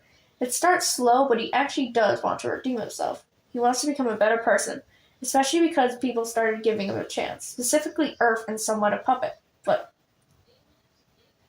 because he was given a chance, he actually started to become a better person, and nowadays he's taking care of freaking ghost kids. We also have Solar, which, as I've loved to say before, he is pretty much the Walmart Goodwill version of Eclipse. He is basically the good Eclipse, and the Eclipse who is still somewhat of a jerk, but is more approachable, which is why he's very liked amongst the fandom. He's a very mechanical, family-oriented, just wants to be accepted by family, and he's overall a nice guy. Yep. Lunar was pretty much Eclipse's sidekick and henchman, also for an excuse for Eclipse to basically have someone so he wouldn't be lonely. These two betrayed the hell out of each other, and Lunar went on to become part of the Celestial family. And pretty much he is a special kid, gets a bunch of random powers he doesn't deserve, hurts a bunch of people with said powers, and pretty much gets away with it. And worst powers taken away, and he's a special kid of the family. He's also considered a bean and a do-no-wrong boy. Lastly, we have Earth, who is by far the best character. She's amazing, she's sweet, she's kind, and I think she should have stayed her own character rather than getting in a relationship, as we should get more focused episodes on her and her family. Honestly, she's by far the most benevolent character and the most forgiving. This is what makes her very reassuring, that we finally have the character that is just a genuinely nice person, not trying to kill everybody 5 seconds just because they're being inconvenienced. Guaranteed there could be a lot more to her character via potential, but she's very sweet, and I love her. Let's see.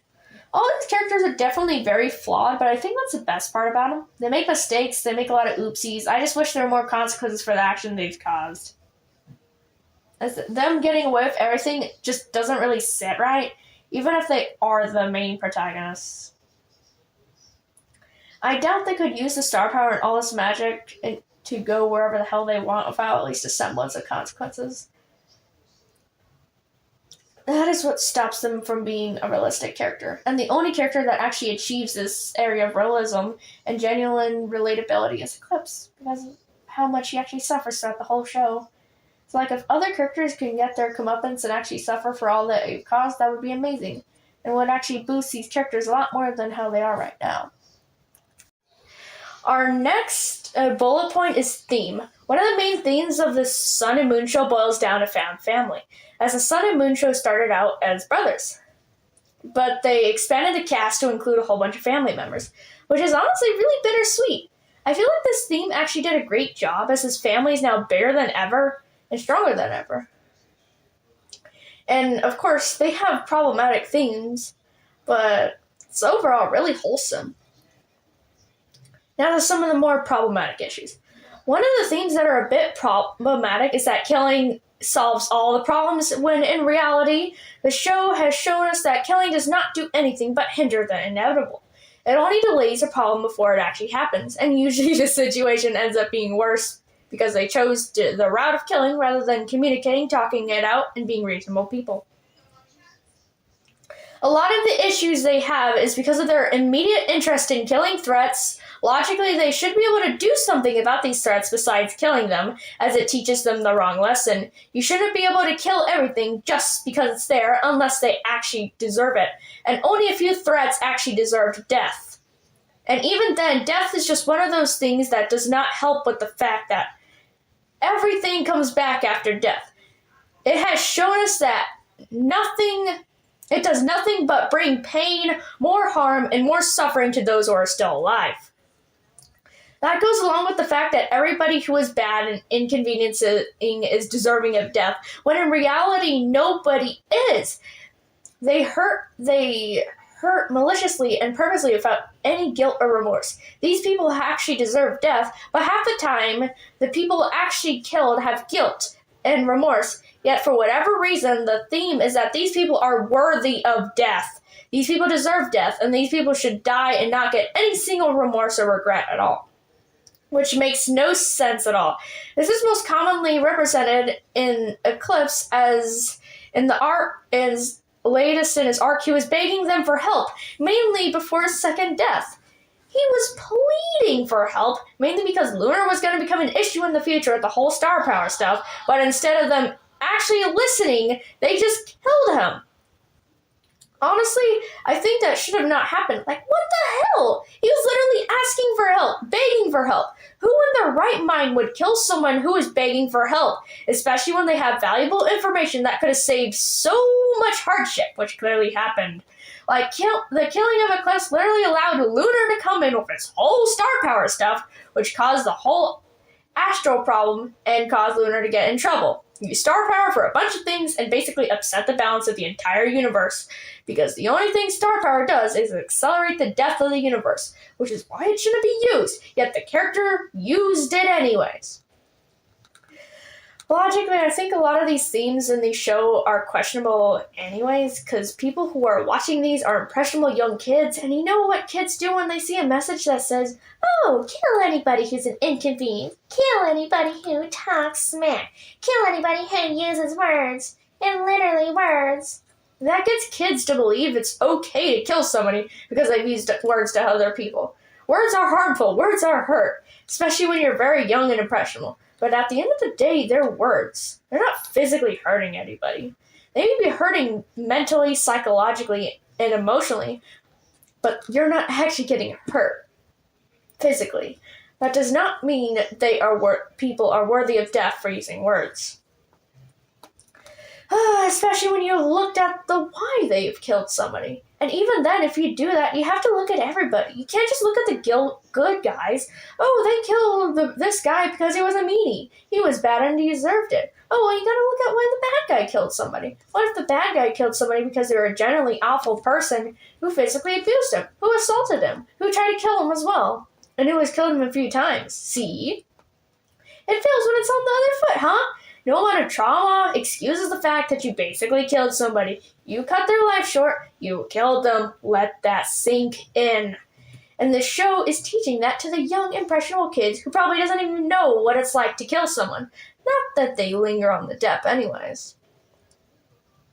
They only linger on the favored deaths, the favored people, the people who matter.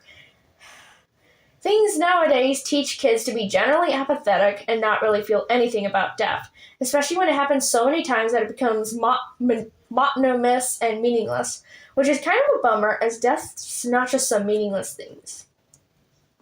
It is generally heavy, hard-hitting, and no one really knows how to handle it, and that should be the subject. It's very uncomfortable and hard to deal with. It should be treated with the respect that it deserves, and the show does not do that. At first, it treated death with the weight and surface they deserve, but now it just uses death to basically kill everything that's just an inconvenience. And that's not how death should be. Death is more than that. Death is impactful, it's unexpected, it's something that shouldn't happen unless there's no other option, and 9 times out of 10, there's always another option for this show. It's just, unfortunately, they don't know how to take it, which makes this message so dangerous as kids that are internalize this. And kids are gullible creatures, gullible individuals who don't realize it, but they're absorbing the media they listen to, and if this show has this message where death is meaningless, death is apathetic, death is pointless, then the kids don't care. They don't feel the weight you want them to, and they won't feel that in real life. In terms, you get horrible, apathetic people who don't care about anyone except for themselves, and that's not what we want. We need empathetic people. We need people who are able to sympathize and empathize with other people's situations. That is what makes these themes and messages in the Sun and Moon show so dangerous, because it teaches you to be numb to death as it doesn't last forever. Characters come back anyway, so what is the point of getting all sad and caring when they just come back? For my conclusion. To conclude, I will say that this show has by far been the most fascinating show I've ever watched. Like, it is just really potential, and the fact that there's so much they could have did, which is mind-boggling. What a lot of it really came down to was Moon's decisions, his decision to leave the kill code behind, which pretty much caused everything, which just makes this whole experience so fascinating, as you can look through the whole years of experience and be like, wow, all this way just to learn that in the end, if Moon decided to keep the kill code, then nothing would have happened. And honestly, I think there's a lot of bias with the writing. It's quite concerning, especially in Eclipse's case. Like, looking through all his videos, I've noticed that at first, killing in star power used to be considered taboo. It used to be considered bad, and when the things no one should have dabbled in. Yet by current times, Sun and Moon are utilizing it. They're using it practically to their heart's content, and at worst, they get a slap on the wrist and a warning from Taurus about it, which makes no sense. What is star power? Anyways, it speeds up the heat death of the universe and apparently is supposed to be really bad, as it also summons the weather storm. But the fact that Sun and Moon could just get away with it is quite ridiculous. And Eclipse couldn't get away with it at all. Dude literally looked into timelines and sent Sun and Moon to different dimensions, and the Astrals are literally targeting him like a Black Friday crowd. It feels very biased. What do you mean Eclipse can't use star power, but Monty can use star power shotguns? Sun and Moon can use star power, Lunar can harness star power. That seems like a lot of favoritism towards the main characters, which does not make any sense, because they've highlighted explicitly how horrible star power is and how it should not be used by any means necessary. Yet it is hella contradicting about it. The best way to describe this show is that it had so much potential to be a lot more and explore a lot more of the details it had. Yet for whatever reason, the writers just forgot how much potential their product had, which is just sad to see, as they're essentially leaving all of this development behind for something new, as they lack the drive and the passion to continue building off of what they had. The show is also very bad at consistency, forgetting how characters act, forgetting what they like and don't, forgetting dynamics, which makes it clear that they either need to write down these things and make a file that describes how certain characters act, which will help them hone in better on how their characters act. I think a lot of the show's fixes boils down to rules. Rules are made to be followed, and the villain is skewered for breaking them, which showcases that they are bad and not to be repeated by those who are rooting for. And because characters can dimensionally travel because they have chips that allow them to, doesn't mean they could just be anywhere and everywhere without some form of consequences. Especially because the show uses dimensional travel as a gateway to avoid consequences that the characters themselves have caused. I understand if the characters change their signature to fit the dimension they are in, but if they don't, then those who meddle in other places that they don't belong to should be severely punished because they do not belong! And why can characters just leave their home dimension despite causing mass destructions and problems to it? Isn't that a huge problem? Should the stakes of this show even matter if the characters could just run away to another dimension after they messed up and destroyed their own? Why should the audience care about what the characters go through if they just come back and run off to another dimension if their own is punishing them for screwing up and killing?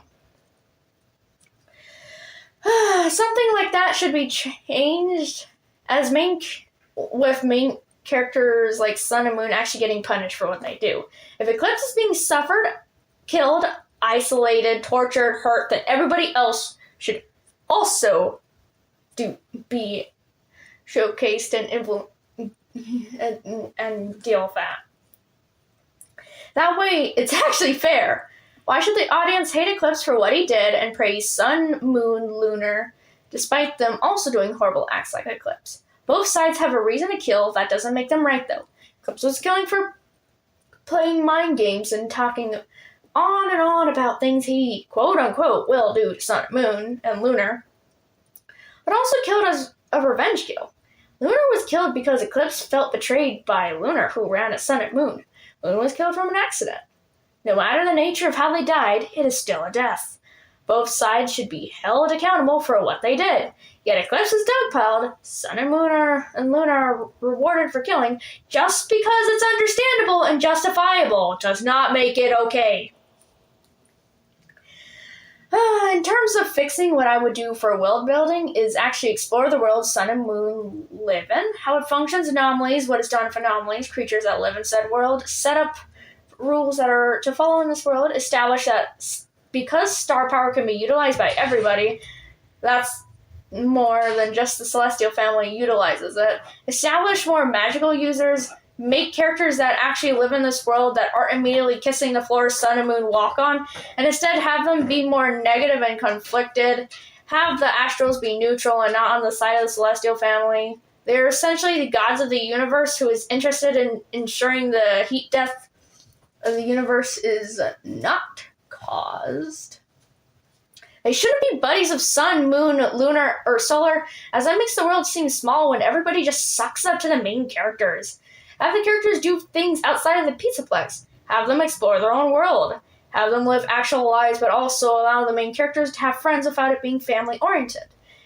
Have it so Sun and Moon's actions affect the world they live in. The killing of so many people, things being blown up, set on fire. Have the people downright resent animatronics from Fazbear because of how much trouble they've caused. Give culture to the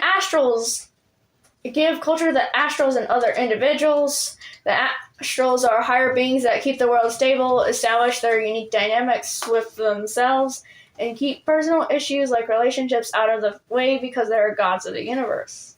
Not things to objectify and being in a relationship that they do not comprehend or understand.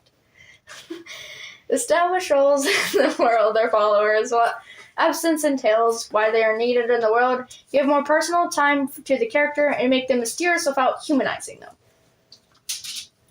They are not human characters, they are keepers of this universe, so explore them and make them more than relationship bait and powerful protectors of the celestial cast, but also make the astrals have dynamics with them and other astrals. Showcase the rules that they have to follow and the tedious nature of their job. Have a cost every time somebody's killed and comes back.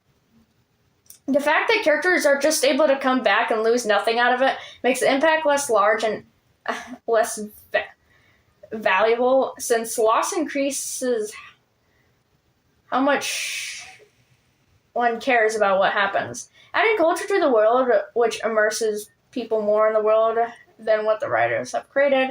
Add more forces that keep the world in order, and since its stability is just screwed over time.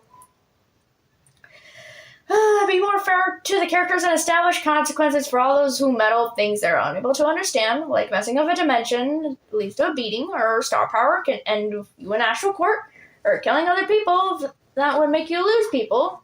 So it's established that it's wrong, it shouldn't be an option.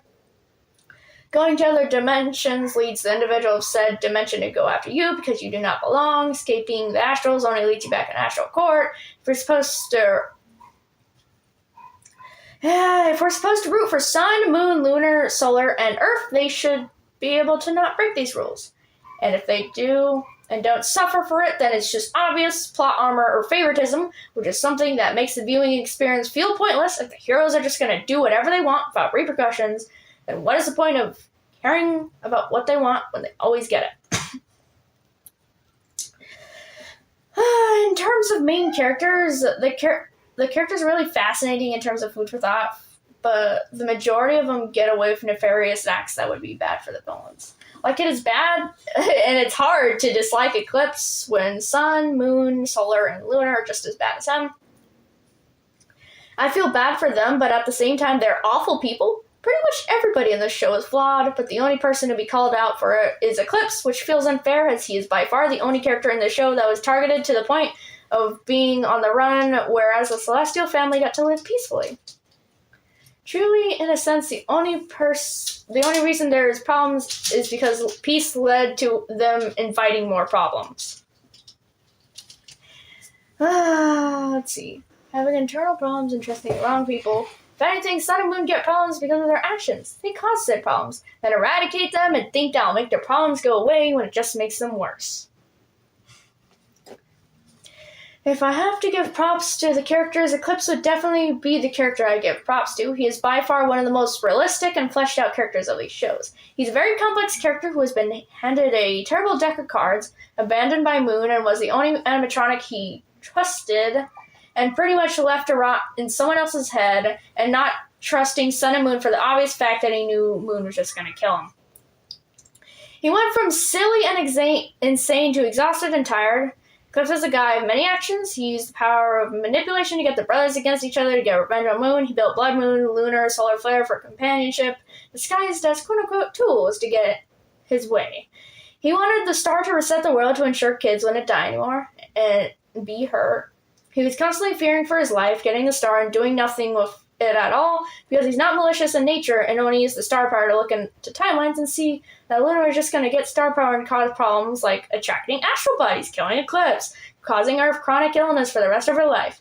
And he went over to Sun and Moon and begged for their help.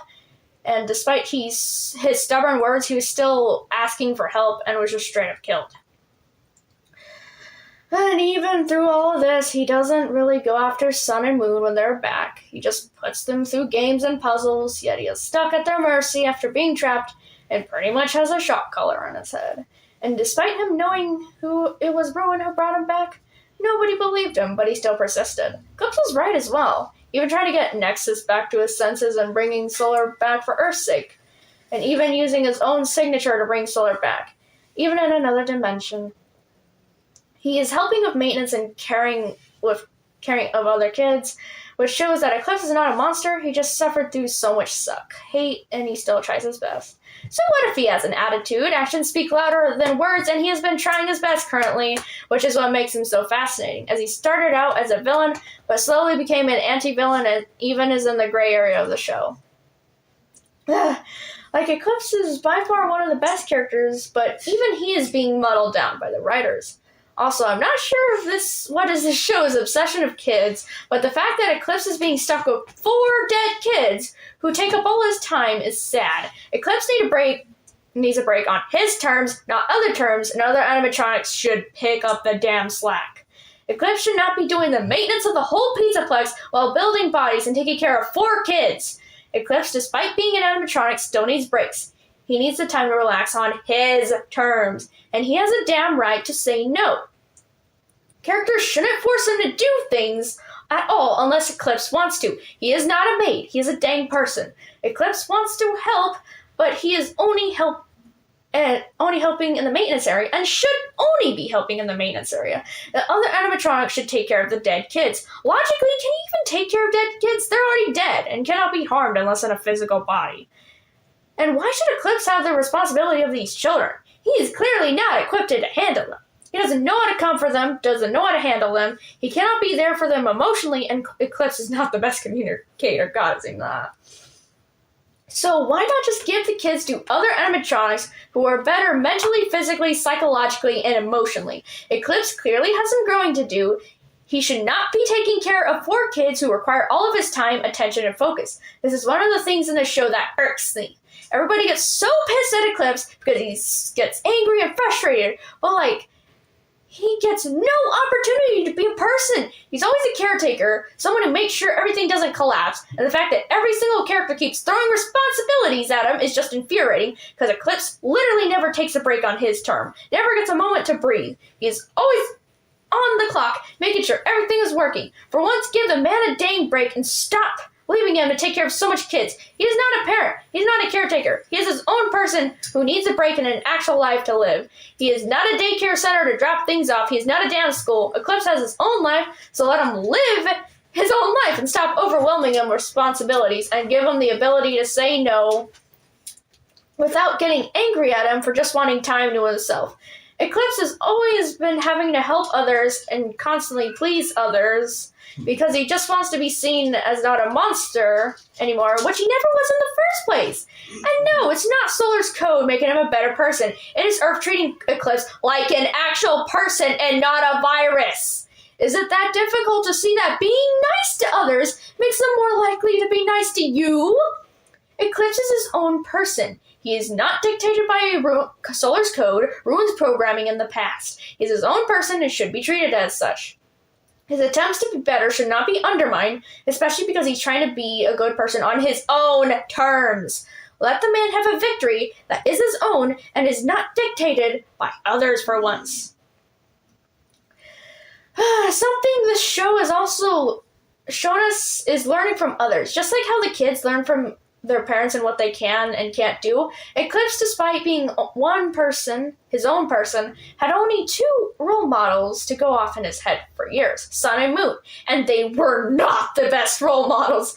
Moon stayed true to his word and actually made Sun's life a living hell because he's downright abusive to Sun. The mention of the whacking stick and the invisible whacking stick, which is just punching, along with Sun's hesitance to challenge Moon's authority, along with Sun's problems later down the line, showcases that Sun fears Moon, which meant that his abuse was more than physical. Instead, most likely led to psychological and emotional abuse, which has made Sun lack a spine for the longest time and goes with whatever Moon says rather than forming his own opinions. Eclipse may have had Moon's memories then, but he was his own person. In fact, he was even a new AI.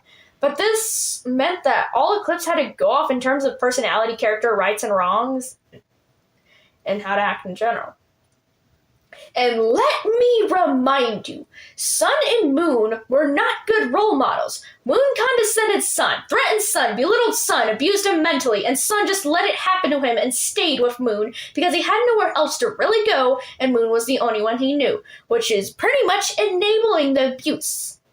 And Eclipse most likely heard Sun's ramblings on about the things and couldn't do anything about it. This is literally the definition of growing up in a toxic household, and if you've seen the youth nowadays, they're all suffering some kind of trauma from poor role models. Even if one person is bad and one person is good, it can still damage the growing mind and make them think that the abuse is right, especially if the victim does nothing to stop it and enable it. Eclipse has also experienced abandonment, social isolation, and in turn, he lacks the skills needed to actually be a decent person. Eclipse gets dogged on for not knowing how to be nice and decent, but the truth is, he literally does not know how to. Sun isn't decent. He is afraid, which means he is meek, shy, willing to stay out of Moon's way. That isn't decent. That isn't nice. That is fear driving his survival. And Eclipse learned that well, especially the fear and survival part. The point is that Eclipse does not know how to be a better person. If the audience wants him to be a better person, he needs an actual role model who will teach him kindness, love, being a good person. But if he doesn't have that in his impressionable years, then it's hard to get him to be something he's not when he doesn't understand how to be. The fact that so many get angry at him for how he acts when they don't look at the why he acts the way he does, they need to treat Eclipse as a person and see that, no, he's not evil. He's not a mustache twirling villain. He's a kid raised in a broken household with Sun and Moon as role models. That does not excuse his actions, but that points out that he doesn't think what he's doing is wrong because Moon did it and Sun stayed with him regardless. So why wouldn't it work with him? We see with the way he interacted with Lunar. He acted just like Moon with Lunar, except we didn't really see any physical abuse or the whacking stick. He actually treated him alright in the beginning. It's oddly fascinating how he treats Lunar. He definitely thinks Lunar's dumb, like Moon does, and Eclipse bribes Lunar with items that are temporary. Though, like Moon, he doesn't want to explain his actions to Lunar and leaves him in the dark, which leads to more conflict. Eclipse's paranoia pretty much increases as it's clear he wants to keep Lunar in the daycare and safe, but naturally, because he doesn't explain things, Lunar questions him, which ends up in that slap. But what's interesting is that Eclipse actually regrets it, but he closes himself off because he believes everybody will just do the same and abandon him. The sad part is he's not wrong. He was abandoned by Moon, by Blood Moon, by Lunar, and pretty much by society in general. I think the saddest part is he's oftentimes overlooked because of his actions, when the audience should be looking at the why he did these actions. You cannot excuse what he does, but you also have to acknowledge that he was screwed over by others, especially Sun, Moon, and Lunar. All these animatronics have screwed each other over, but, they've also screwed Eclipse. Yet nobody acknowledges that at all, which is sad. And, did anyone pay attention to why Eclipse got the star? Yeah, he said he was going to torture Sun and Moon, but he never did that. He literally sent them to games, and even then, Eclipse's actual goal for using the star was resetting the world and preventing July 16th. But also for kids from dying in general. His goal literally was to stop kids from dying, which showcases that he despises Moon for killing kids and wants to fix it because he feels responsible. Even then, Eclipse's other uses of the star was looking into timelines, the future, to help Sun and Moon recognize that Lunar is going to be a problem, yet nobody listened to him. Not even from the beginning. Eclipse threatened, but unlike Moon, his threats were empty threats. He does not carry them out unless he is screwed over in a way that hurts him severely. He killed Lunar for an extremely personal reason of being betrayed, which literally means that he trusted Lunar and Lunar broke that trust. While he was killed by Sun and Moon because they deemed that he'd be better off dead and not worthy of life. Besides killing Lunar, putting the brothers against each other, placing them in games to play along with making the whole Pizzaplex hate Sun and Moon, what did Eclipse truly do? In the grand scheme of things, he didn't actually do much at all. even with him having the most powerful object in this world, this guy did absolutely nothing. Did he deserve to be killed 3 times by the quote-unquote good guys? No, because they forgave Kill Code. Despite Kill Code being a threat, killing people, they gave Blood Moon the damn benefit of the doubt. They tolerated Ruin despite his old killing of trillions of people. So why is Eclipse excluded for that? The simple answer is that since the beginning, Moon has considered Eclipse a virus, a kill code, something not sentient or worthy of life, liberty, and freedom. Moon has considered Eclipse subhuman and an it, rather than an actual person. And naturally, since he's the main decision maker and the initiative taker, he could pretty much tell the others how to think of Eclipse. And because no matter how much the show tried to hype Eclipse up as this huge villain and threat, Eclipse did bloody nothing at all. His tool was manipulation, and even then he failed at that because Moon is better at that than he ever was. Eclipse's plans just failed in general. His whole life was a colossal failure. But of course, he had nobody then and was constantly having to work with other villains who either turned good or died in the end. In terms of everything, it is hard to hate Eclipse because of the decisions Sun, Moon, Lunar, and Solar, and Monty make that objectively prove themselves to be worse. Which I definitely see this as the angle the show is going for, but it concerns me that only Eclipse is called out. He's the only one that's supposed to not be an asshole, and apparently he's supposed to be jovial and all sunshine and butterflies when no other character is like that. Everybody's nuanced. Not everybody is nice, yet the animatronics get on Eclipse's case for being an asshole when other characters are also assholes. Make it make sense. There seems to be this whole agenda against Eclipse in general, to where the point that his character is a bit wrong. It feels almost like the writers forgot how their characters work. It doesn't feel like they've earned the way they act, and it really takes out of the experience when they start acting off and weird. Overall, I feel Moon really needs to suck it up and actually apologize to Eclipse. All that happened was a domino of Moon choosing to abandon Eclipse in the head, so it's literally only fair if Moon gives Eclipse a full-on apology. Logically, that should be built up with Moon having to acknowledge that he's hurt Eclipse and not just consider him an asshole and understandably disliking him. Moon needs to see that he's hurt Eclipse deeply in ways more than one by leaving him behind and abandoning him. This is something that really needs to happen in this show, and I feel it'll be really impactful and be the first step to building an actual alliance between Moon and Eclipse, which allows for banter and more potential to the story.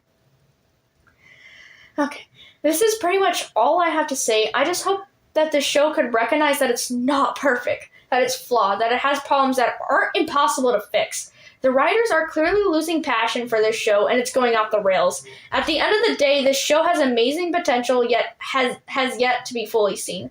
I just hope the writers will hone in on these skills and find their passion that they've lost. Look back at the old episodes. Learn your characters once more. Give consequences to those who do bad things. Treat characters fairly. Give apologies where they're needed. Chill on the whole kids plot and stop giving kids to characters who aren't great caretakers and need to grow more before even considering children. Find inspiration from other topics. Get inspired by other things. Find your passion back into the show and remember why the show was made. But also, for goodness sake, if you're going to add more villains, stop making them smart mega minds. Add more variety like funny, silly, dumb, and a bunch of other varieties that also have them develop properly instead of being killed off. There's so much potential if we just try. You just have to figure it out.